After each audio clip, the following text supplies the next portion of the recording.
An Introduction to the Devout Life by St. Francis de Sales. Book 1, Chapter 22. That we also must lay aside our disposition toward venial sins. As the light waxes fuller, we see the more plainly in our mirror the stains and specks upon our face. Even so, as the Holy Spirit enlightens our conscience, we perceive more clearly and distinctly the sins, inclinations, and imperfections which hinder us in attaining to true devotion.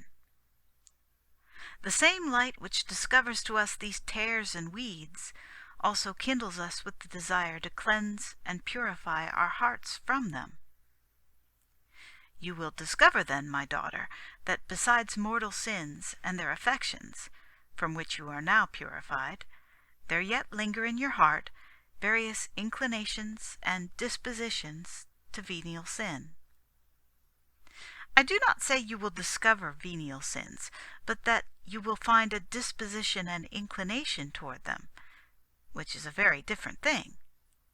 For we can never be wholly free from venial sins, at least not for any length of time, but we can be without affection for them.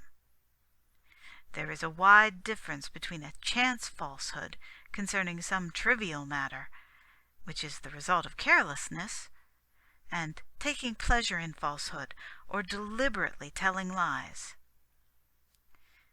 Therefore, I say, we must purify the soul from all inclination to venial sins.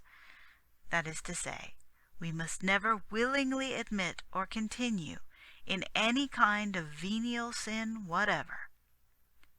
It would indeed be a fearful thing wittingly to burden our conscience with anything so offensive to God as a will to displease him. And venial sin, however slight, does displease him, although not so grievously as to make him condemn and destroy us for it. If, therefore, venial sin so displeases God, all consent and affection on our part to it is nothing less than a willingness to displease his divine majesty. Can any pious soul not only offend God but take pleasure in so doing? All such inclinations, my daughter, are directly opposed to devotion, as inclinations to mortal sin are opposed to charity. They enfeeble the spirit, hinder divine consolations, and open the door to temptation, so that though they do not slay the soul, they wound her grievously. Dying flies, says the wise man, spoil the sweetness of the ointment, by which he means that when the flies only pass over the surface of the ointment and eat as they go, what remains is uninjured, but if they remain in it, they putrefy and spoil it all.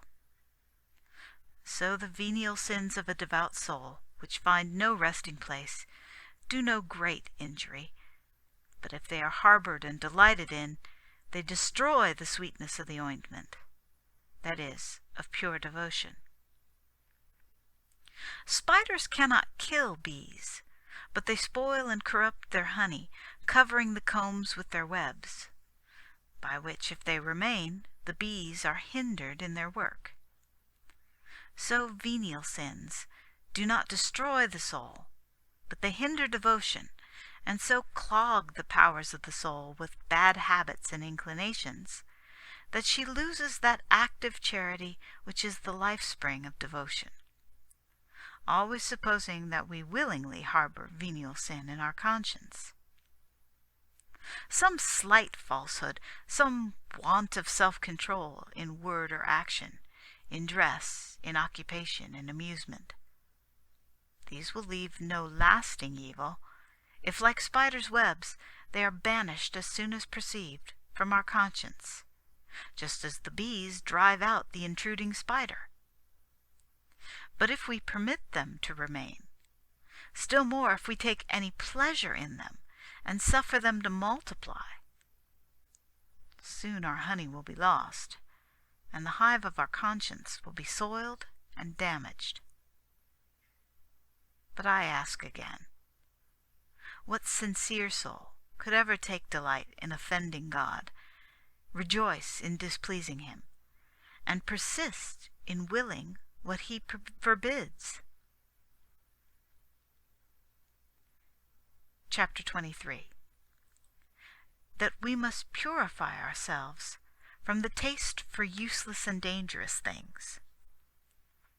Sports, balls, festivities, splendor, the drama, in themselves, are not necessarily evil things, but rather indifferent and capable of being used or abused. Nevertheless, there is always some danger in these things, and to care for them is much more dangerous. Therefore, I should say that although it is lawful to amuse yourself, to dance, to dress, to hear good plays, and to join in society, yet to be attached to such things is contrary to devotion, and extremely hurtful and dangerous.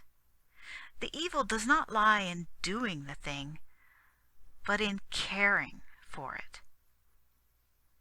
It is a pity to sow in our heart such vain and idle inclinations which occupy the place of better things, and hinder our soul from devoting all her energies to higher pursuits. Thus of old the Nazarenes abstained not only from everything that could intoxicate, but also from grapes and from vinegar of wine. Not that these could produce intoxication, but because the taste of the one might excite a desire for the taste of the other. I do not say that we must not use these things, but I do say that we can never take delight in them without imperiling our devotion. When the stag has gotten too fat, he hides himself in the thickets, knowing that he is not able to fly with sufficient speed from the hunter. So the heart of man, if it is encumbered with these useless attachments, which are both superfluous and dangerous, cannot readily, easily, and gladly rise up to God, in which readiness true devotion consists. Children run eagerly after butterflies, and no one blames them, because they are children. But is it not a ridiculous and a depressing sight to see men eager and earnest in pursuit of such unworthy trifles as those of which I speak, which, besides their own insignificance, run the risk of discomposing and injuring us while we follow after them? Therefore, my daughter, shake off all such attachments, and be assured that if the actions themselves are not contrary to devotion, to take delight in them is most hurtful to it. Chapter 24. On purifying ourselves from evil inclinations. Furthermore, we have certain inclinations which, as they do not arise from our individual sins, are not precisely either mortal or venial sins, but rather imperfections, and their results are faults and deficiencies. For instance, St. Jerome relates that St. Paula was so naturally disposed to sadness and depression that when she lost her husband and children, she nearly died of grief. This was an imperfection, not a sin, as it was against her desire and will. Some are naturally light of purpose, some disputatious, others are disposed to impatience, to anger, or to softness. Indeed, there are few in whom we do not perceive some such imperfections. But, although they are natural weaknesses, still, by care and watchfulness, they may be restrained and corrected, and at last overcome and cured. And this, my daughter, you must do. We have discovered that by cutting the foot of the tree and letting the sap escape, we can change the bitter almond tree into that which bears pleasant fruit.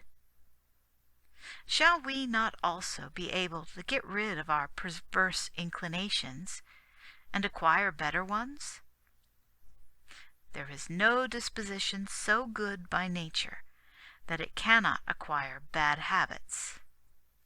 Neither is there any disposition naturally so perverse that, by the grace of God, united to diligence and industry, that it may not be conquered and subdued.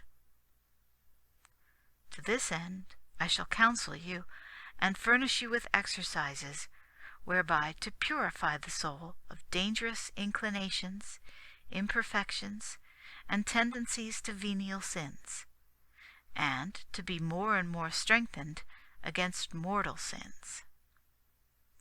May God give you to use them profitably. End of chapter 24. End of Book 1.